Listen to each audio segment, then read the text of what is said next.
organic, unpredictable, unknown, lovely, beautiful, a sense of fulfillment. This is part of the pleasures of life and not the chores of life.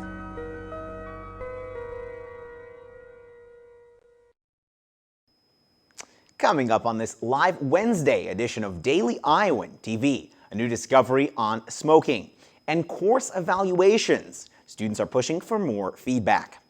In sports, we take a look at the Iowa field hockey team, as well as a look at the Iowa football team. All that and more is coming up. Stay with us on Daily Iowan TV.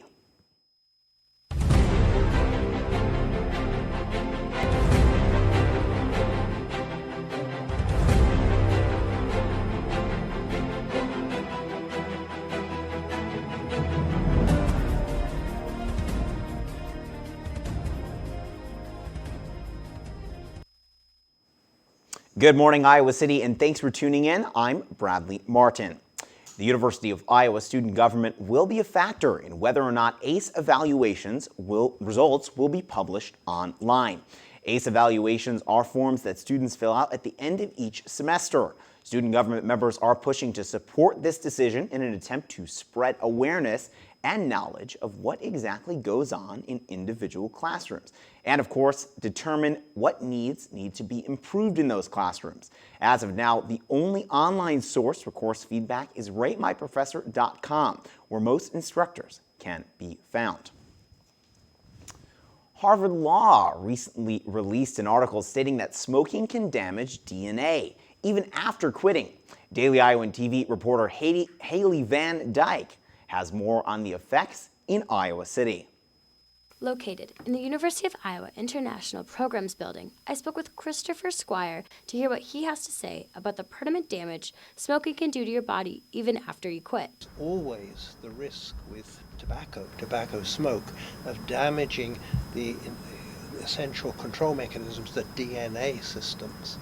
And we know that elements in tobacco smoke, the carcinogens, cancer-causing agents, can cause alterations in the genes, and that those can be dormant for a long time. So that is why a physician will often say, if you quit smoking, you really will have great improvements in respiration, in cardiovascular function, and so on. But then the patient will usually say, what about cancer? Well, you can't say, and no, you won't ever get cancer, because those changes in your DNA are there and may manifest themselves, may appear long after, which is exactly what this study is saying. Unfortunately, you can never be sure about what might pop up. We should increase the education about tobacco. In hopes to reduce the amount of smoking in 2008, the Smoke-Free Air Act prohibited smoking in all enclosed areas and public places. Quitting can be hard, so let's spread the word. I'm Haley Van Dyke. Now back to you. The Iowa City Police Department is bringing the community together with sports. University of Iowa Police Director Scott Benzeker has organized an intramural team in hopes of building a stronger relationship between police officials and students. You know, if there's one thing virginity loves, it's company. Well,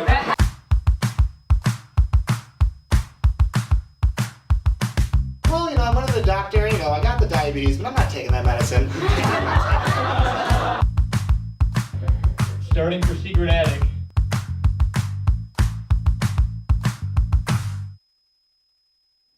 And what you just saw was a tease to the secret stand-up show.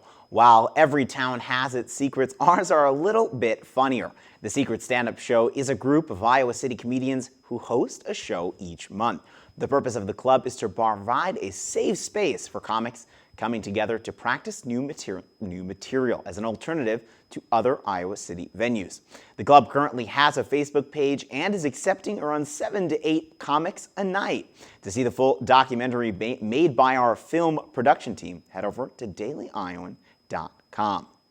And starting this year, changes are being made to Iowa's homecoming court. The traditional crowning of homecoming king and queen will be replaced with the top two royalty. The university made this adjustment to be more gender inclusive. For the first time, this year's homecoming court consists of an uneven number of gender identities. Tune in to tomorrow's show where we'll have Kelsey Smock of the University of Iowa Homecoming Executive Council to go into more detail. And I could definitely tell walking out of my apartment this morning that it is getting cooler in Iowa City. Sydney Zatz, will we be expecting a warm-up anytime soon? Things are starting to cool down, Bradley, as fall weather comes our way. Wednesday morning, we'll see a high of 65 degrees with some cloudy skies. Things will stay the same until the evening when we'll cool down to about 49 degrees with partly cloudy skies. Thursday morning, we'll see some sunshine when it cracks through those partly cloudy skies, and the temperature will be a high of 73, which will lead us into the weekend. Looking into the weekend, Friday we'll see a high of 72 with cloudy skies. In the evening, it'll cool down into the mid to low 50s throughout the weekend. It'll be a beautiful Saturday for some Hawkeye football, as we see some cloudy skies and temps in the high 60s. I'm sure we've all heard about the flood going on in Cedar Rapids. Tuesday morning, the Cedar River reached about 22 feet, which is 6 feet above what major flood stage is said to be. The flood is the worst Cedar Rapids has seen since 2008. As of now, the nearly 250,000 sandbags are helping out the city of Cedar Rapids. That's all I have for you. Back to you at the desk. Thanks, Sydney, and our thoughts with those in Cedar Rapids. And now early voting is coming to Iowa this Thursday. Johnson County residents will be able to cast their vote for the presidential election. Options for voting locations include the Johnson County Auditor's Office, Iowa City and Coralville Public Libraries, and the Iowa Memorial Union. Early voting will go through November 7th. With early voting right around the corner, the University of Iowa is setting out to raise voter turnout among students. This week, different university buildings will have voter registration tables throughout the day. Be sure to keep your eyes out for the registration booths. After the registration, the workers will also give you your voting location. Stick with Daily Iowan TV for all of your election 2016 coverage. While the nation is talking about the presidential election, one local Iowa City school district had an election of its own. The Iowa City Community School Board elected LaTasha Deloche, a new vice president, in a 5-2 vote. Deloche was first elected to the board in 2015 and is now replacing Brian Kirschling as vice president. A big victory was announced last night. According to the World Organization, measles has been eliminated from both North and South America. This is the first time the disease has been eliminated from an entire region. The last outbreak was recorded in 2015. Excited to talk about more Hawkeye sports. I heard Vandenberg is injured. Olivia and Zach, tell us more. That's right, Bradley. Disappointing news for sure. We hear from Coach Bon Szymanski and also dive into goalkeeper U here at the University of Iowa. Hawkeye Nation was rocked last night with the news of Matt Vandenberg getting injured in practice. Unfortunately for the Hawks, it is true. Katie Sextro tells us more. It was confirmed that Matt Vandenberg did injure his foot Monday at practice. Obviously, this comes as a huge blow to the Iowa offense, but the mentality of Iowa football has always been the next man in. And that's definitely something they're going to have to implement in this case. Replacing Matt's not going to be easy. Not sure that you can replace a guy like that, but yeah, we all need to pick it up and really adopt the next man in mentality. Matt being out it's tough, but like I said, he's still a leader, and even verbally, like today and yesterday, like he didn't show any kind of moping or anything like that. He's extremely tough, and he's a great friend. Picking up the slack, like, again, next man in, it's always been our motto, and it's going to be our motto to the end of the year. This next man in, and they're going to do a great job, whoever's in next. Anytime there's an injury, that's it affects that individual the most, and that's first and foremost in our minds. But as we all know, it's part of football, so provides opportunity for other players, and they're going to have to step up and get the job done for us. And I'm sure they will. We're going to have younger guys step up, which we have that next man in mantra. So whoever it's going to be, we have full confidence in that person stepping up. At this time, there is no third wide receiver listed for Saturday, but on Friday's pregame show, we will have more on who will step up to fill that position. Reporting from the practice facility, this is Katie Sextro for Daily Iowan TV Sports. Quarterback C.J. Beathard said that the injury happened in practice during the backside of a play as Vandenberg was trying to get open and made a wrong cut. Like Katie said, we will keep you updated on what this Iowa offense plans to do to fill his spot on Saturday. Now, the Iowa field hockey team has been recently known as Goalkeeper U, producing some of the top-of-the-line goalkeepers on the field. There is no exception at that position this year, as Alexandra Pecora has been a force both in the net and as setting an example for the next line of keepers.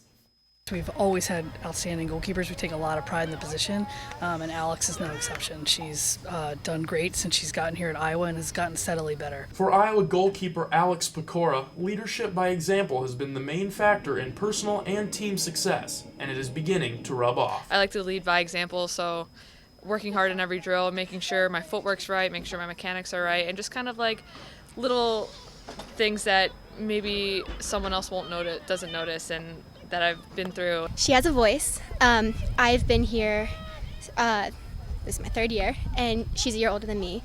So we're always together since we're both goalkeepers, and she's always watched out for me.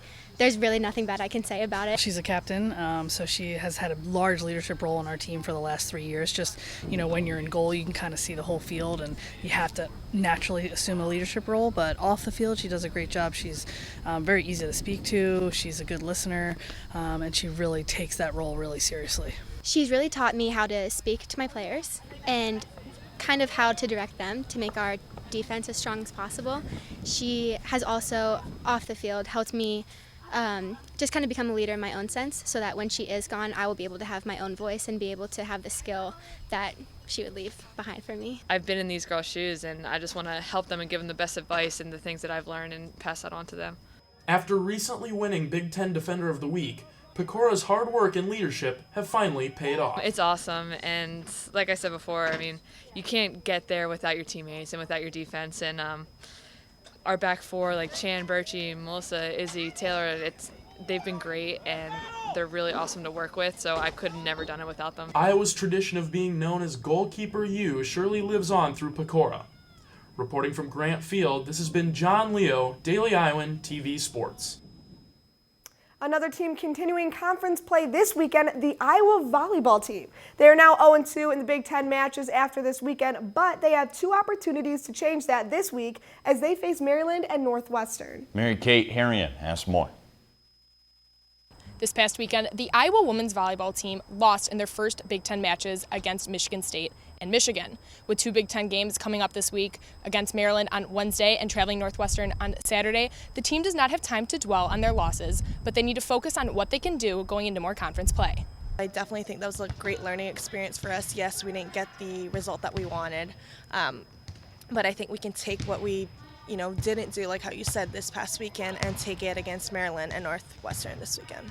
We talked to our group on the way back, actually, as we got off the plane and on the bus here late Saturday night, and I said, look, we're not mad. We've just deepened our resolve about getting better and working harder. And so, Maryland is a team that's pretty similar to us in certain ways. They have 2 really athletic middles, though, that can be tough to contain. So that's why the serving game is so important for us. And for then us to get good balance offensively, we need to be passing well. So it sounds kind of lame. It's just basic volleyball: serving, passing, but I don't think any sport is different than that. When you execute the fundamentals really well, you have a great chance to win.